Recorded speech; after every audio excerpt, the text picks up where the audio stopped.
بسم الله الرحمن الرحيم الحمد لله رب العالمين وأفضل الصلاة وأتم التسليم على سيدنا مولانا وحبيبنا وشفيعنا محمد وآله. This is lesson 9 of the new hikam, entitled The Healing. Our story begins at a dinner party. I was invited by an old friend. Before dinner, I sat with the daughter of the hostess, a young woman in her early 20s. I knew there was some issue, but I do not pry into matters that are not my business. If someone chooses to trust and confide in me, I welcome them and do my best to make them feel comfortable, but never initiate, lest they are embarrassed by the inquiry. I spoke to her cheerfully. I looked into her eyes as she spoke, then said, "You are about 30 to 40% healed." To be honest, I am not quite sure how I reached such a precise estimate, but the expression on her face was one of amazement. I will say I will give a small piece of advice here, though. If you do not wish me to look into your soul, then do not look into my eyes. We haven't yet discussed the vision faculty. The evening unfolded uneventfully, a pleasant gathering filled with fond reminiscing and excellent food. I went home and thought nothing of it. The next day, the young woman requested to visit me in my home. She said she needed to discuss something serious with me. I obliged. When she arrived, I did my best to put her at ease, as I could tell that the matter weighed heavily on her. She began by curiously asking me how I knew that she was healed 30 to 40%. I was surprised by the question. "I don't know," I said. "I just saw it in your eyes." At this point, she was close to tears and began narrating her story. She had undertaken the memorization of the Qur'an. She poured all her effort and time into it, and in the beginning, all was well. She was progressing and was happy to be making strides toward her goal. But some time after, she began experiencing difficulties. Her memorization slowed. It wasn't getting better, it was getting worse. She began feeling sleepy while trying to memorize. Sometimes she would even uncontrollably doze off while reciting to her teacher. She became deeply frustrated and was unsure what message God was sending her through this decree, as she desired nothing more than to commit the Book of Allah to memory. After ruling out any underlying medical conditions that could be causing her excessive sleepiness, she was compelled to face it as an additional symptom of the depression she had felt but concealed for many years. This led her to seek the services of a psychologist.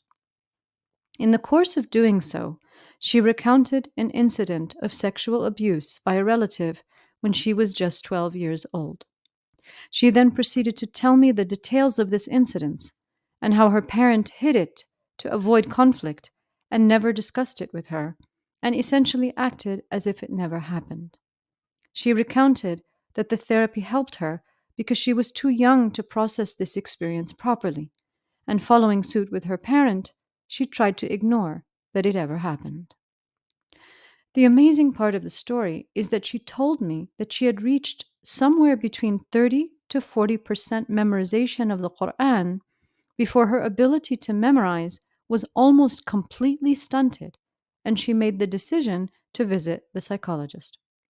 She was absolutely amazed at how I had identified the exact amount she had memorized just by looking into her eyes, and that I made a correlation between the amount memorized and the healing. When she told me this, I was deeply moved and humbled because I understood exactly what it meant. First, I was hurt on her behalf, but sadly not so surprised, as many women have confided in me similar experiences. Her mother used to attend my halaqah when she was just a child. I remember her playing quietly while the ladies listened to the lesson. Now, as a young woman, she is a sincerely practicing Muslimah, mashallah. She upholds the Sharia as much as she knows. She upholds good character as much as she is able. Influencers love slogans. They will tell you that mere recitation of the Qur'an is a shifa, a cure, a healing. even if it means disobeying its commands, a phenomenon that many like to model for the masses on social media. But that simply isn't true. Do you recall the principle of alignment? The Qur'an is indeed a shifa, but only those who are aligned with its teachings will reap its miraculous benefits. I explained to this young woman how beloved she must be to Allah, how deeply the Qur'an must have penetrated her soul, that it led her to the exact form of shifa that she needed at that time. It was as if Allah was saying to her, "You took care of my book in your heart and followed it as much as you could, and so, by my book, I take care of you." She was in tears as I explained this to her. How many people would have thought, God detests me. Allah is barring me from His book. What is wrong with me? Me, me, me. Do you see the problem? The real disease? Your trauma isn't your God. The locus of trauma is the ego. Thus, when you align with your ego, you align with your disease. Whereas when you align with God, you align with your cure.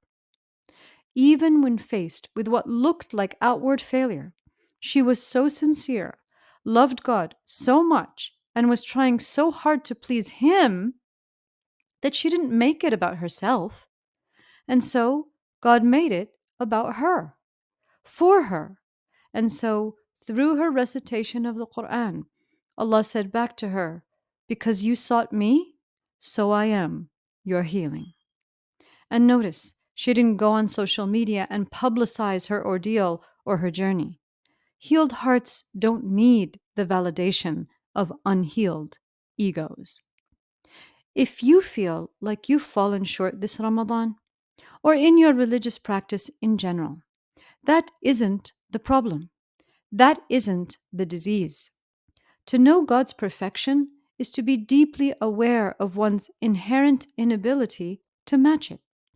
In fact, no matter how high of a rank one attains with God, if they are truly sincere, they will always feel that they have fallen short. This is the crown principle from last Ramadan, the principle of hayat. As long as you have hayat from God, you wear the crown, even while falling short.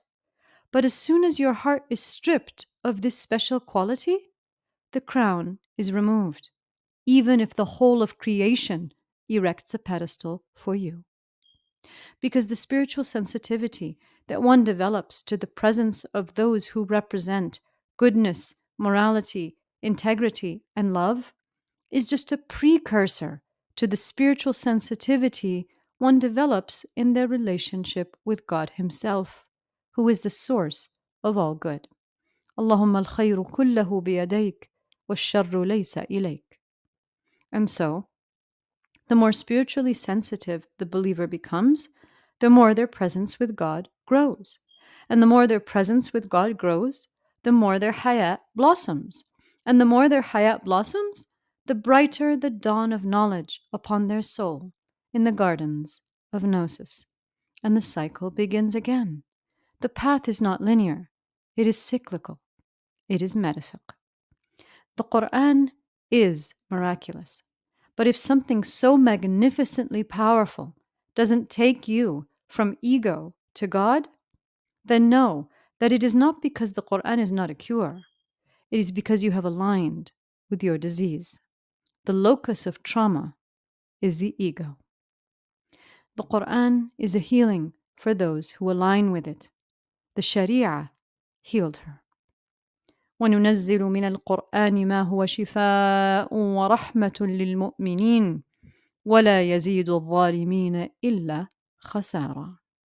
And we send down of the Qur'an that which is a healing and a mercy for the believers, but it does not increase the wrongdoers except in loss. Surah Isra. This is the Tarbawi tafsir. اللهم صل على سيدنا محمد نور الأنوار وسر الأسرار وترياق الأغيار ومفتاح باب اليسار سيدنا محمد المختار وآله الأطهار وأصحابه الأخيار عدد نعم الله وإفضاله، والحمد لله رب العالمين.